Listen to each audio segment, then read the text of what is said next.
Peço licença aos meus mais velhos e a mesma licença aos mais novos. Meu nome é Cauê, tenho 23 anos, sou morador de Santana de Parnaíba,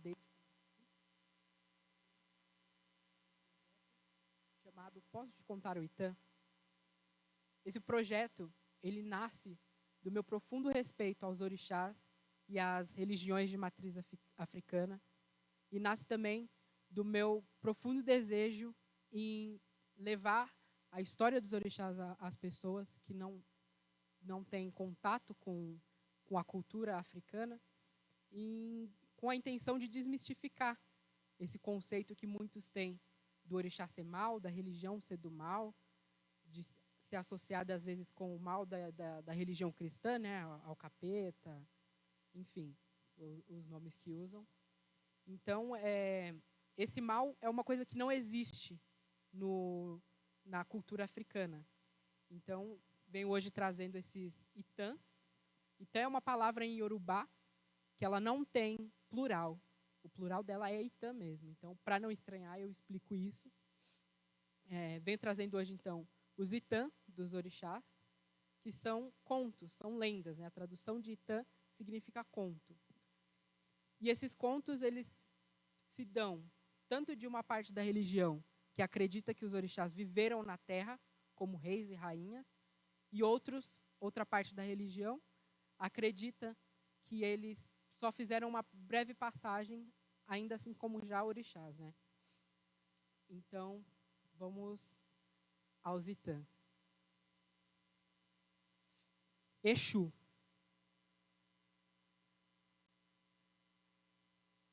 Após a criação da terra, Oxalá se recolheu em seu palácio e ficou incumbido da criação dos seres humanos. Ele pegou o barro de Nanã e começou a modelar os seres humanos. Enquanto ele fazia esse trabalho, ele era muito solitário. Às vezes passavam alguns orixás lá, passou um, ficou 2 meses, passou outro, ficou 4 meses. Teve um que chegou, ficou 6 meses, mas nunca além disso. Então ele ficava muito sozinho, muito solitário. E existia Exu, vivia na terra. Mas diferente dos seus irmãos, ele não tinha uma morada e não tinha um serviço, ele não tinha um propósito. Então, Oxum, por exemplo, vive na cachoeira, Xangô vive nas pedras, Iemanjá vive no mar, e Exu não tinha uma morada. Então ele decidiu ir visitar o pai, Oxalá. Chegou lá e viu que o pai estava ocupado fazendo os seres humanos, e Exu era muito curioso. Então ele ficou lá muito atento, observou e aprendeu com Oxalá. Ele aprendeu a modelar os braços, aprendeu a modelar as pernas, aprendeu a modelar o tronco e a cabeça. E assim ele ficou por vários anos, até o fim da criação dos seres humanos. Depois que acabou, Oxalá agradeceu a permanência dele, a companhia dele, e deu uma missão para ele. Ele disse assim: Exu, agora que eu criei os seres humanos, eles estão vindo aqui de monte fazer pedidos, agradecer. Alguns vêm fazer pedido e não me traz sequer um presente. Preciso que você me ajude. Fica ali naquela encruzilhada, pertinho da entrada do palácio, do meu reino. Fica lá e vai recepcionando quem chega. Quem chegar para fazer um pedido e não trouxer um presente para mim, uma oferenda para mim, você manda embora. Aqueles que trouxer, você recolhe a oferenda, guarda para mim que eu pego depois com você e deixa passar. E assim Exu fez. Ficou muito tempo exercendo essa função. Quem chegava sem oferenda, Exu pegava seu porrete e afastava, afugentava, recebia os que trazia e deixava ir conversar com o pai Oxalá. Então, depois de muito tempo nesse ofício, Oxalá fica muito contente, né? Ele chega e diz a Exu: Exu, muito obrigado pela ajuda. Estou recebendo um número menor de pessoas aqui, então estou recebendo vários presentes, né? Não tem vindo ninguém aqui só me pedir, sem nem me agradecer. Então vou te dar um presente. Sua casa agora vai ser aí. Você vai viver na encruzilhada. E como você fez um exímio trabalho, vou te dar mais um presente. Todos aqueles que vierem atrás de mim e me trouxerem um presente, terão que trazer um presente para você primeiro. Então esse é um Itã que conta, que ele explica, é um Itã de mistério, né? Que conta o mistério do orixá. Tem Itã, que é um Itã que eu chamo de Itã de conselho, que fala sobre um conselho de vida. Esse é um de mistério. Esse explica pra gente da matriz africana, né, de religião de matriz africana, o porquê de Exu viver na encruzilhada. E nas religiões, sempre antes do culto, a gente reverencia Exu, dá o padê de Exu, que é a oferenda de Exu, canta e dança para ele antes de todos os outros orixás. Então, esse é um Itã de explicação do porquê disso. Então, não podia começar com o Itã se não fosse o de Exu, porque sem Exu não tem nada.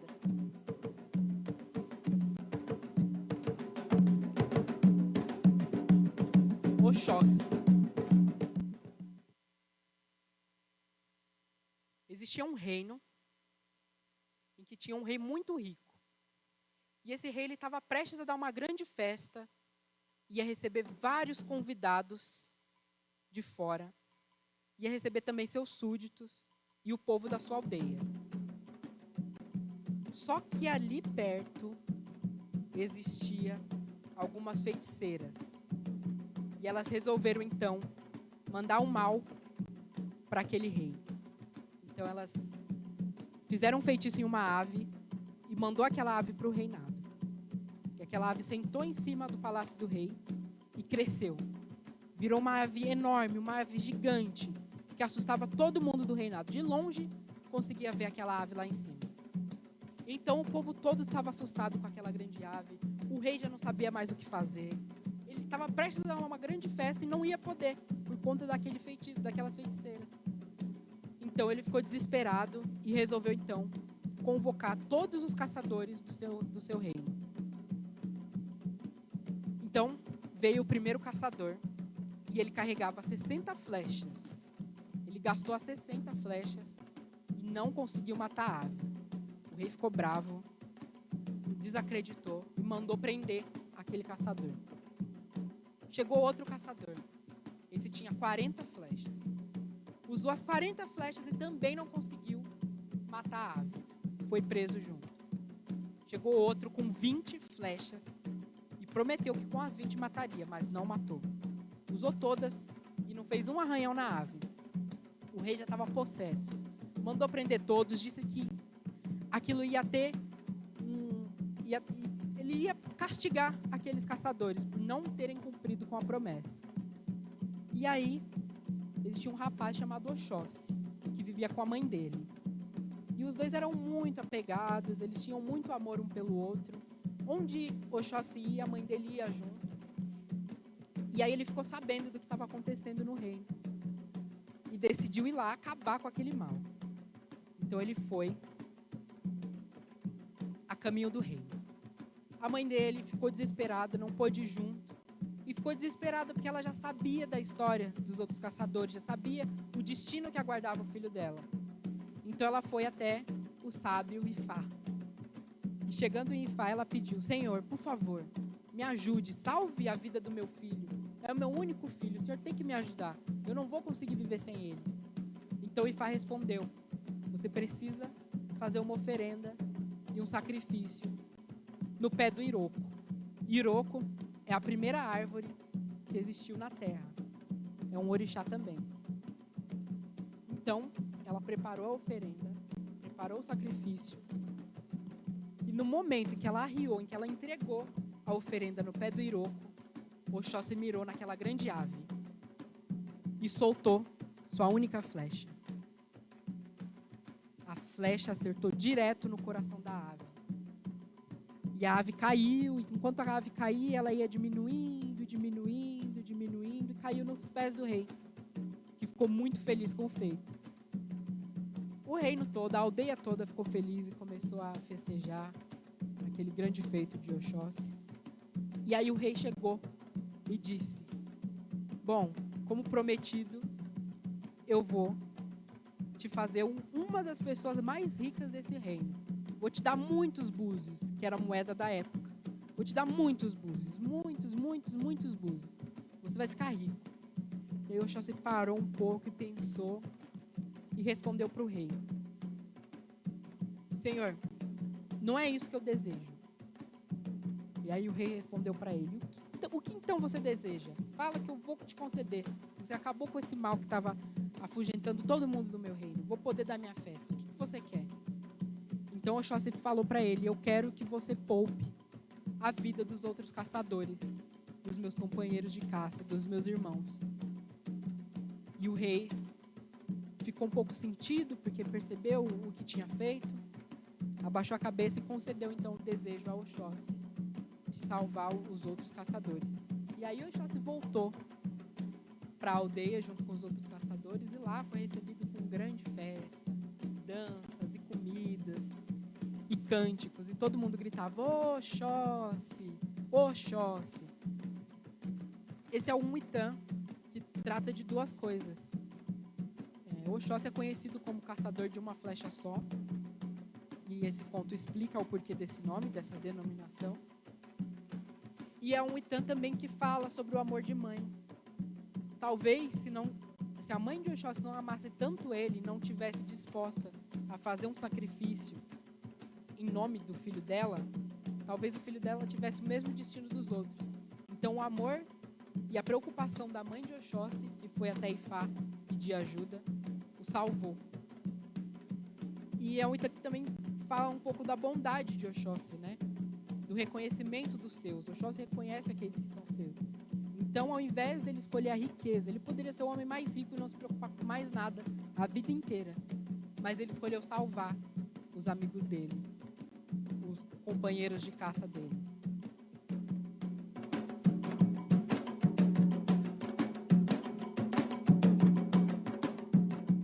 Oxum. No reino de Xangô, vivia Oxum. E Xangô também era casado com mais duas mulheres. Xangô era casado com Oxum, Obá e Iansã. Certa vez, Xangô estava sendo ameaçado de guerra pelos inimigos. E ele então chamou as 3 esposas e falou: nós vamos à guerra. Se arrumem, peguem seus armamentos e nós vamos guerrear. Vocês vão junto comigo. E Iansã e Obá se entreolharam e começaram a gargalhar. E aí Xangô ficou sem entender, olhou para elas e perguntou: por que vocês estão rindo? O que está acontecendo? Qual é a graça? E aí então Iansã disse: você vai levar Oxum à guerra? Olha para ela. E Oxum estava lá, se penteando, se mirando no espelho. E Iansã disse: olha aquela mulher, ela não serve para a guerra.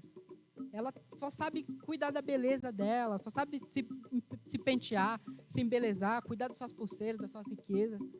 E Obá concordou, falou: sim, não faz sentido levar o Oxum para a guerra, ela não sabe, ela não tem nenhuma arma. Ela vai ser só um atraso para a gente na guerra. Talvez a gente perca essa guerra por conta de Oxum. Se acontecer alguma coisa com ela, você vai se desesperar, vai tentar salvar ela, vai dar ruim. Não leva Oxum. E Xangô concordou e disse à esposa: Oxum, fique aqui então, eu vou com Iansã e Obá. Você fica aqui, cuida do reino, cuida do palácio e de todo mundo aqui. Aprende a lutar que na próxima guerra você vai comigo. E assim Oxum fez. Sentou na sua cadeira, no seu trono, ficou se penteando, se mirando no espelho. E passou alguns dias. E Xangô ainda na guerra. Daí, uma manhã, entra um súdito correndo, muito afoito, e chega e fala: Oxum, minha rainha, os inimigos de Xangô estão aqui. Eles chegaram no reino, eles conseguiram se desvencilhar, se separaram e estão ali, já estão brigando com os guardas dos portões. O que a gente faz? Vai todo mundo morrer? A senhora vai morrer também? Oxum continuou plena, se olhando no espelho e se penteando. E falou para ele: mande as cozinheiras preparar um grande banquete, o melhor banquete da vida delas. E aí o súdito olhou e falou: mas minha senhora, esses são os inimigos de Xangô e você vai receber eles com comida, vai alimentar eles. E ela continuou plena, se mirando no espelho e disse: faça o que eu lhe ordenei. E assim ele foi. As cozinheiras prepararam um grande banquete, preencheu a mesa inteira. E aí então chegaram os inimigos de Xangô, arrombaram a porta do palácio. E quando entraram, avistaram de primeira Oxum, linda, uma mulher linda, majestosa. Ficaram hipnotizados por ela E, de repente, eles sentiram o cheiro da comida, que estava à frente também. Oxum olhou para eles e disse, eu sabia que o senhor chegaria. Xangô partiu para a guerra, só levou as outras 2 esposas que sabem guerrear e me deixou para morrer. Eu já estava esperando esse fim. Então, eu pedi para minhas cozinheiras prepararem um lindo banquete, que seria minha última refeição junto com os meus súditos, com o meu povo. Mas, como vocês chegaram antes da gente conseguir comer, eu peço que comam, né? Já estão aqui, estão cansados da guerra, estão com fome e sede, comam. A comida estava muito cheirosa, muito gostosa. O pessoal cansado da guerra, com sede, com muita fome. Não pensaram 2 vezes, se sentaram na mesa e começaram a comer. Comeram muito, beberam bastante, se saciaram. Ficaram todos cansados de tanto comer. E aí Oxum olha então para o general e pergunta, general, a comida estava boa? E aí o general ajeitou a calça, levantou. E quando ele levantou para dizer que a comida estava boa, ele percebeu os súditos dele caindo um por um. Todos desfaleceram mortos ali, inclusive ele. Não conseguiu nem responder ao Oxum e caiu morto. Xangô, que tinha sido avisado da entrada, né, da chegada dos seus inimigos no seu reino, foi correndo salvar Oxum, sua amada esposa. Chegou lá e viu aquela pilha de homens mortos, um monte de homens mortos no seu palácio. E viu Oxum lá atrás, do mesmo jeito que tinha deixado quando foi para a guerra, sentada, se mirando no espelho e se penteando. E então ele pergunta para ela, Oxum, o que aconteceu aqui? Meus inimigos estão todos mortos aqui na frente e você está aí sentada, se penteando, se mirando, se embelezando. O que aconteceu? Você está sem nenhum arranhão, não tem uma gota de sangue no chão. O que aconteceu? Me explica. Então Oxum respondeu para ele, Xangô, meu rei, você me deixou aqui porque eu não sabia lutar. Não tenho armas para lutar. Mas nem sempre, para a gente vencer nossos inimigos, a gente precisa pôr a mão em uma arma. Eu usei o que eu tinha, o que eu sabia, e consegui derrotar seus inimigos. Então Xangô ficou muito feliz com a vitória da esposa, viu que ela estava bem, ficou muito feliz, e ordenou que Yansan e Obá dividissem todos os espólios da guerra com Oxum, porque Oxum é quem realmente tinha vencido a guerra e não eles. Então esse é um Itã que, como Oxum mesmo disse, é um Itã que fala que nem sempre para a gente vencer nossos inimigos, nossos obstáculos, a gente precisa pegar em arma, a gente não precisa fazer guerra propriamente dita para poder vencer nossos inimigos e nossos obstáculos na vida. Então, fala sobre a resiliência de Oxum, né? E explica, né, sobre essa resiliência. Fala que Oxum tem algumas variedades de Oxum que guerreiam, sim, mas Oxum propriamente não faz guerra. E essa é uma explicação, é um Itã, tanto de explicação, de fundamento de orixá, de mistério de orixá, quanto de conselho. Então a gente não precisa pegar em arma para vencer nossos inimigos, a gente pode usar simplesmente a nossa inteligência.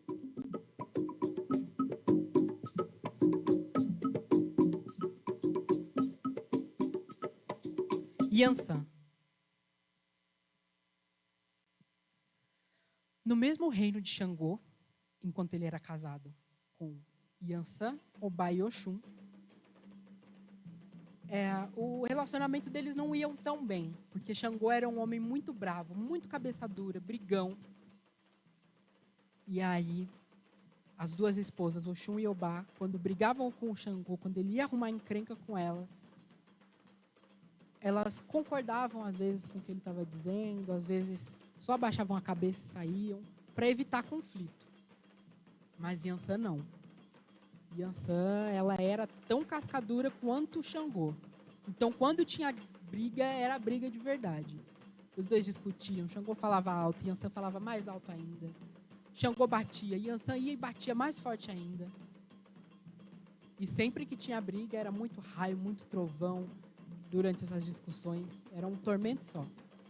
E aí Yansan, certa vez, ela falou, cansei. Eu não aguento mais. Eu não estou obrigada a ficar aguentando as brigas de Xangô. Eu não sou obrigada a aguentar esse homem, não. Eu sou uma rainha, vou construir meu próprio reino, eu vou embora daqui. E foi embora. Xangô ficou sabendo da fuga da esposa e ficou muito triste. Ele disse, é minha esposa, eu amo ela, a gente briga, mas eu ainda tenho um sentimento muito grande por ela, ela não pode ir embora. Eu não vou deixar minha esposa ir embora assim, por minha culpa. Então ele reuniu alguns guardas e foi em busca de Yansan. No caminho, Yansan muito furiosa, nervosa, andando e praguejando e muito brava.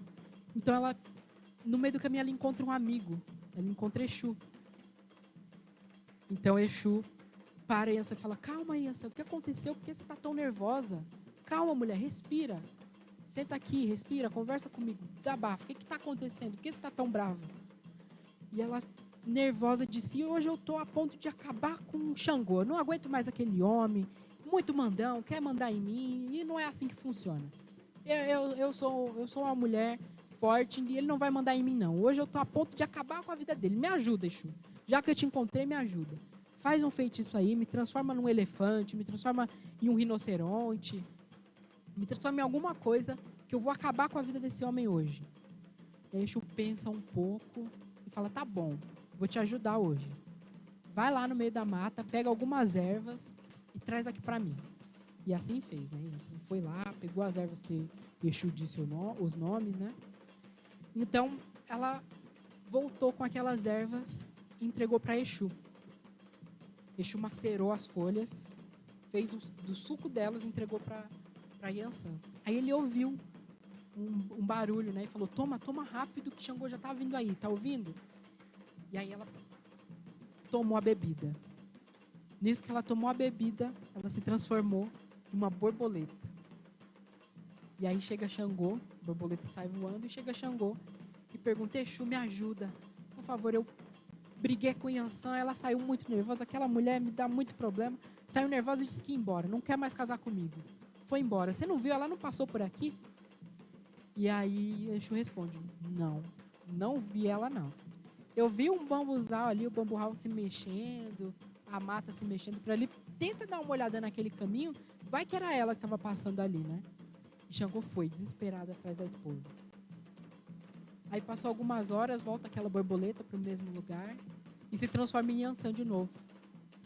E a Yansan mais calma já, né? Passou um pouquinho do tempo.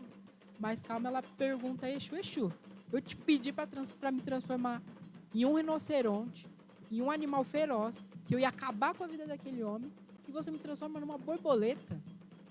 E aí Exu então olha para ela e ri e responde, eu te transformei numa borboleta, porque se eu te transformasse num elefante, num rinoceronte, num búfalo, ou numa tempestade, num furacão que seja, você ia acabar com tudo, ia acabar com a floresta, ia acabar com o reino de Xangô, ia acabar com o Xangô, ia acabar comigo, você acha que eu tô maluco?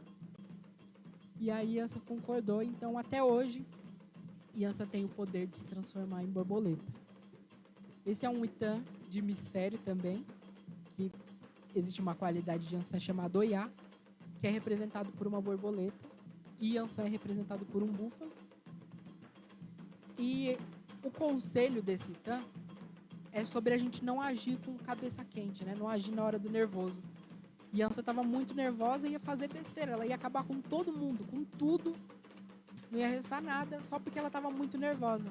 Então é um conselho que esse Itã traz para o povo, é de não agir de cabeça quente, não agir na hora do nervoso. Senta, como o Exu pediu para Yansan, né? Senta, respira, desabafa comigo. Então tá nervoso, tá a ponto de fazer uma besteira, pensa um pouco, senta, reflete, conversa com alguém, não age de cabeça quente, porque geralmente dá problema.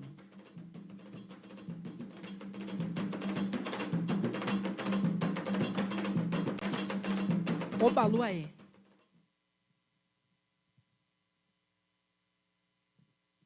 Após a criação do mundo, Nanã, que entregou o barro para Oxalá fazer os seres humanos, resolveu que queria ser mãe. Então ela vai até Oxalá, o Batalá, e diz, meu rei, eu quero ser mãe. E aí, Nanã era uma orixá muito velha. Oxalá responde a ela, Nã, porque Oxalá chamava ela de Nã.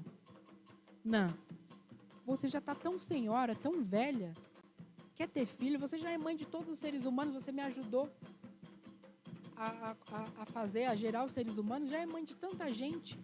Ela disse, não, eu quero ser mãe do meu próprio ventre, eu quero ficar grávida, quero ter o meu filho do meu próprio ventre.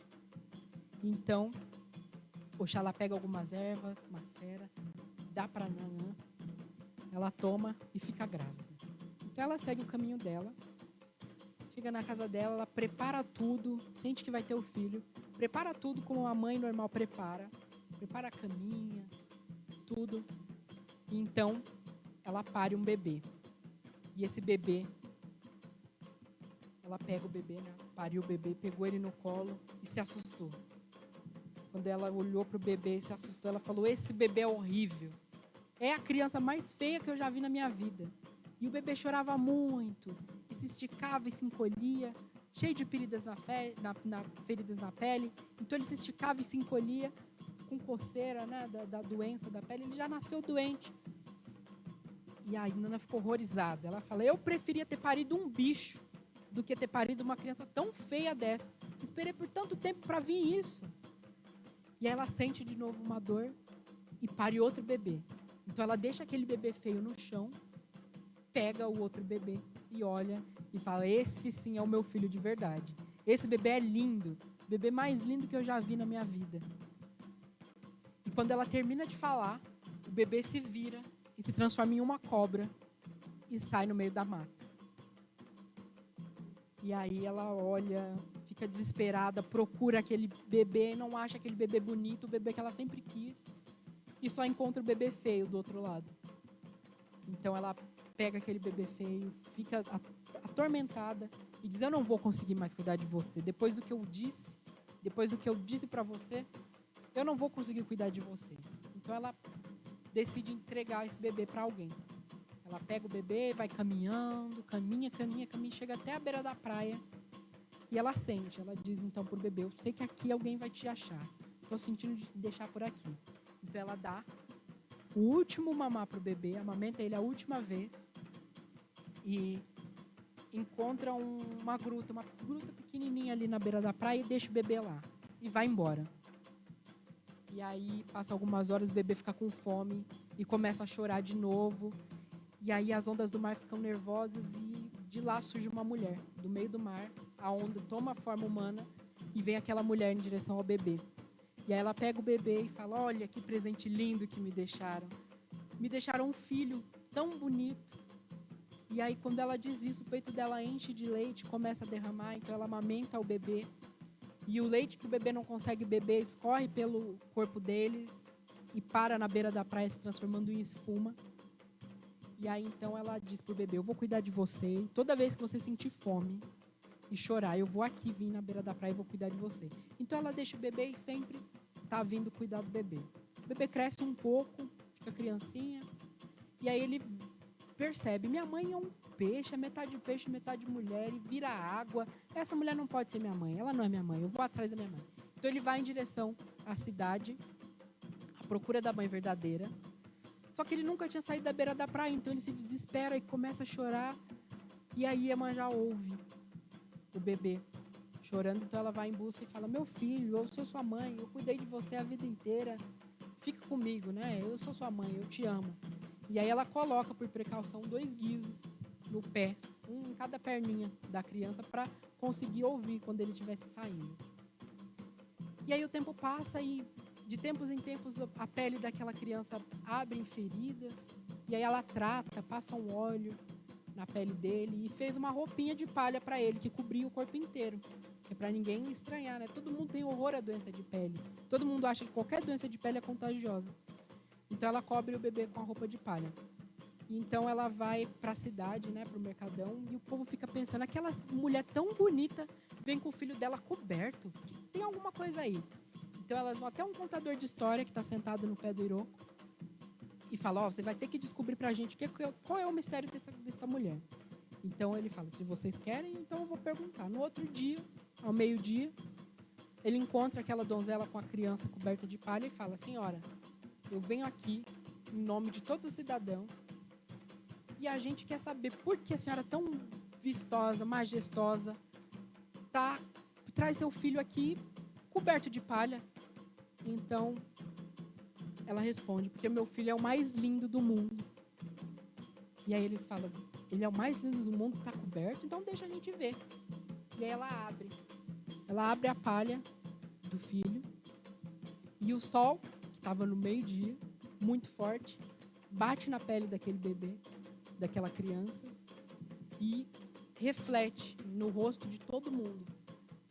E aí então todo mundo diz, é verdade, o filho dela é o mais lindo do mundo, ele tem o sol no rosto, ele é o próprio sol. Então, esse Tan, ele fala sobre duas coisas, né? 3 coisas, na verdade. Ele fala sobre o mistério de alguns orixás, como Oxumaré, né? Quando Nanã tem o segundo bebê o primeiro bebê diz, preferia ter parido um bicho, ela se queimou com a própria língua. Então ela pariu um segundo filho e ele se transformou em um bicho. Se transformou numa cobra que hoje é conhecida como Oxumaré. E deixou o bebê de lado. Então, deixou para Iemanjá. Iemanjá cuidou de Obaluaia como se ele fosse o filho mais lindo. E ela tinha isso, né? Ela achava o filho dela bonito, mesmo ele sendo feio demais, todo doente, cheio de feridas. Então, fala sobre o amor da mãe, que às vezes não é a mãe biológica, né? Às vezes a mãe de criação tem mais amor por um filho do que a mãe que pariu. Então, ele fala sobre esse conselho também.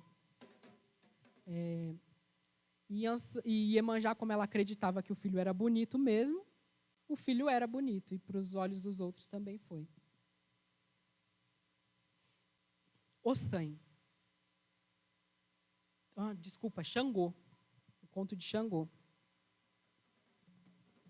Xangô, certa vez o Batalá resolveu entregar o comando para mãos de Xangô. E aí Xangô era muito jovem, ninguém queria levar Xangô a sério.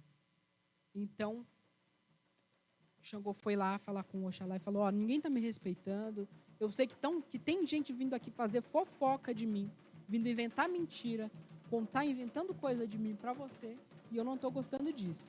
E o Oxalá disse, eu não posso fazer nada, vamos deixar que o tempo resolva. Então, ele deixou o tempo resolver. E aí ele encontrou o Ifá, né, o sábio, e Ifá foi e disse para ele, olha, faz uma oferenda para Exu e chama Xangô para cozinhar para você e para o seu reino. E assim ele fez. Convocou Xangô e falou, Xangô, cozinha para mim e para todo mundo do meu reino. Só que para mim, eu quero que você cozinhe o que há de melhor nesse mundo. Xangô então chegou para ele com uma língua de vaca e entregou a língua. E aí o Oxalá perguntou, isso aqui é o que tem de melhor no mundo? Xangô disse sim.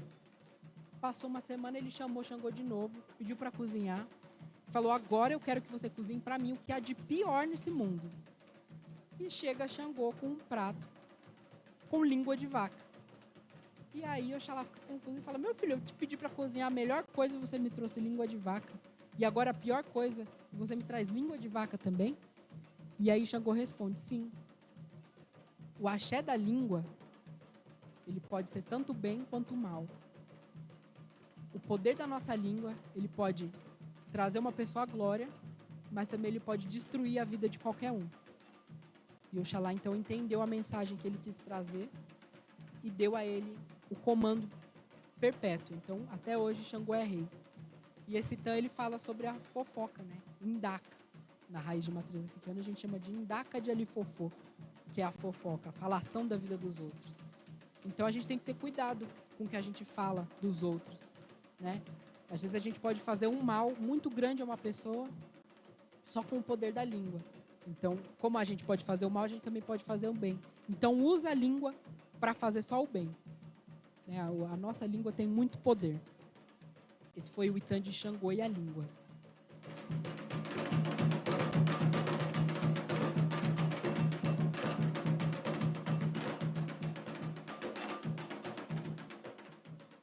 Ossan. Ossan, o Senhor das Ervas, vivia na floresta, na mata. E ele sabia o segredo de todas as ervas.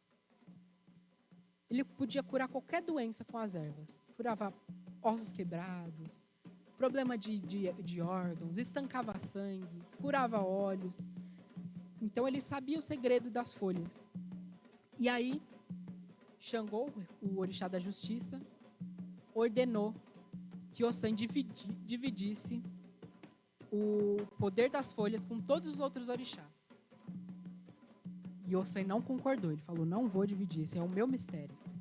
Então, Xangô determina que Yansan, com um vendaval, leve todas as folhas para Xangô. E assim ela fez. E aí Ossan percebeu tudo isso e gritou, eu, Assá. E quando ele gritou, as folhas voltaram. Algumas já estavam sob o domínio de Xangô, perderam o axé, não tinham mais poder nenhum. E aquelas que conseguiram retornar para Ossan ainda funcionam até hoje. Então Xangô declarou a vitória a Ossan, disse que realmente o poder sobre as ervas, sobre as folhas, era só dele e só ele podia mexer. E Ossan, para não sofrer mais de inveja dos outros orixás, deu uma folha para cada um dos orixás e ensinou o mistério daquelas folhas. Mas os maiores mistérios de todas as ervas, de todas as folhas, ainda permanecem a Ossan. Esse, para finalizar, é só um itam de mistério que fala do porquê que algumas ervas elas servem como medicinais, né? São ervas medicinais, e outras não servem para nada, são só folhas, só pedaços de mato. E essa é a explicação. Tentaram usurpar o poder de Ossan, mas só ele tem o mistério da folha. Então eu finalizo aqui a contação dos Itã e agradeço a todos que estão assistindo, a Prefeitura e a Secretaria de Cultura e Turismo de Santana de Parnaíba pela realização desse projeto.